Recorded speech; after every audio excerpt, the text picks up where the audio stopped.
नमस्कार welcome to my YouTube channel. आसतु आम बापांकर कोबी गार्डन बुली आसिबा। एई गार्डन नु मु दुईटी कोबी नहीं कि मोर रेसिपी तैयारी करिके देखैछि। बापा हे गोटे फूल कोबी को मते काटिकी दउछंती। एई कोबी रे बापा दो सार विष किछि देई नांती, नेचुरल प्रोसेस रे तैयारी करछंती। ये होचंती मो बापा।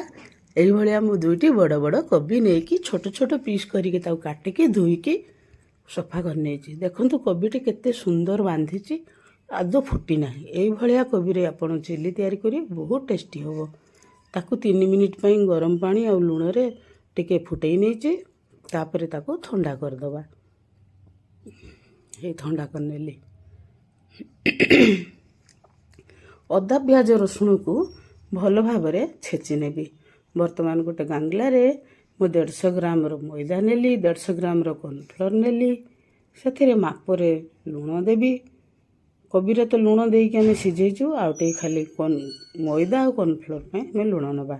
हल्दी देली, हल्दी परे रेड चिली पाउडर देली, रेड चिली पाउडर पर करी पाउडर देली। एई भले आमे मिसई नेले।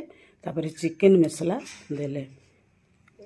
ताकू आमे तापरे अदा प्याज रसुण छेचा देली, धनिया पतर कटा दे देली। अल्प अल्प पानी मिसई की ताकू बहलिया बहलिया गोळेई नबा। एते पानिया करबानी कि एते बहलिया करबानी। एही मापर गोळेइले जेंति कोबी भितरे भल भाबरे मसला हमर बेटरटा पसी जिवो। आ टिके गुटे पिंच मु फूड कलर नेली, कलरटी सुंदर देखा जिवा पई। बेसी लंका गुंड देई नाही, सेतपे मु टिके फूड कलर नेली। ये देखंतु एई मापर मु फूड कलरटी नेली। बेसी ये रंग होबो नाही, किंतु सुंदर टिके कलर आसीबो। वर्तमान आधेरे मु एई भलिया बेटरटी बहलिया बहलिया रहइबो। आधेरे मु फूल कोबी की मिसई की भल भाबरे मिसई नेबी। ताकू प्रथमे गळेई देबी। कॉर्नफ्लोर देला परे टिके तळकू बसी बसी जाए, तेणु खड़िकारे ताकू मु तळ उपर करिकी भल भाबरे मिसई नेबी। मिसई गला परे आमे तेल गरम करिकी हाई फ्लेम रे ताकू छाणीबा। इमिति छाणी नेले पूरा कलरटी भी सुंदर देखा जिवो।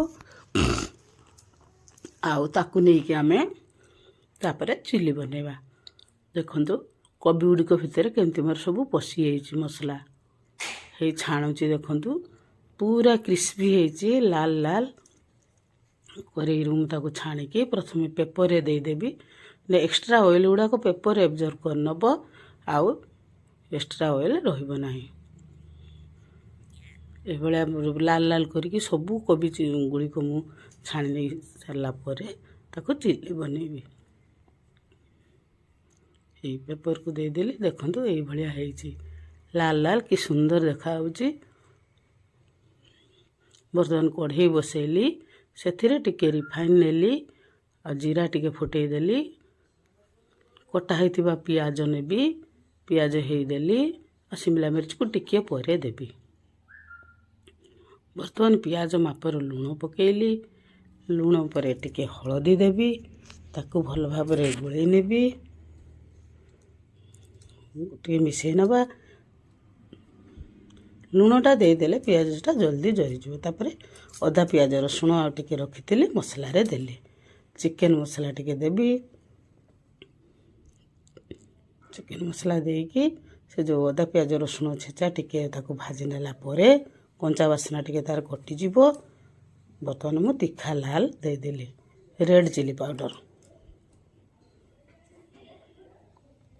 तापरे टिके गरम मसला मिसैली। गरम मसला मिसैला परे मु एबे पेप्सिकम को दे देमी। एटा ग्रीन शिमला मिर्चटा आ टिके पानी नै कि मसला सहित पेप्सिकम सिझी जिवो। टिके पानी मिसै कि ताको सिझे नै। वर्तमान सोया सॉस देली। सिझी गला परे टमाटो सॉस देबी, आउ चिली सॉस भी देबी। मिसै कि ताको भल भाबरे ग्रेवी करनबे। आपणकर जदि अधिका ग्रेवी दरकार ଗୋଟେ ଚାମଚ କର୍ଣ୍ଣଫ୍ଲୋରରେ ଟିକେ ପାଣି ମିଶାଇକି ମସଲାରେ ଦେଇଦେଲେ ଆଉ ଟିକେ ଗ୍ରେଭି ହେଇଯିବ। ମୋର କିନ୍ତୁ ସେତିକିରେ ଏତିକି ଏଇଭଳିଆ ଗ୍ରେଭି ହେଇଗଲା, ମୋର ଆଉ ଦରକାର ନାହିଁ। ଦେଖନ୍ତୁ ଏବେ ଧନିଆ ପତ୍ରକୁ ଏଡ୍ କରି ନେଇକି ମୁଁ ଛାଣିଥିବା କୋବି ଗୁଡ଼ିକ ସେଥିରେ ପକାଇକି ଗୋଳେଇ ନେବି। ଏଇଭଳିଆ କରନ୍ତୁ, ଖାଆନ୍ତୁ, ଖୁଆନ୍ତୁ। ଦେଖନ୍ତୁ ବହୁତ ୟୁନିକ୍ ଟେଷ୍ଟ ତାର ଆସୁଛି। ମୋତେ ବହୁତ ଭଲ ଲାଗିଲା। ଆଶା କରେ ଆପଣମାନଙ୍କୁ ବି ବହୁତ ଭଲ ଲାଗିବ। ମୋତେ ଏଇଭଳିଆ ଭଲ ପାଇବା ଦେଉଥାନ୍ତୁ। ମୋର ଚ୍ୟାନେଲଟିକୁ ସବସ୍କ୍ରାଇବ୍ କରନ୍ତୁ। ମୁଁ ଆଉ ନୂଆ ନୂଆ ଭିଡ଼ିଓ ଛାଡ଼ିଲେ ଆପଣମାନେ ଦେଖିପାରିବେ। ଲାଇକ୍ ସେୟାର କରିବା ପାଇଁ ଭୁଲିବେ ନାହିଁ। କମେଣ୍ଟ ସେକ୍ସନରେ କମେଣ୍ଟ ଦେବେ କେମିତି ଲାଗିଲା। ଦେଖାହେବ ପୁଣି ଆର ଭିଡ଼ିଓକୁ। ରହୁଛି।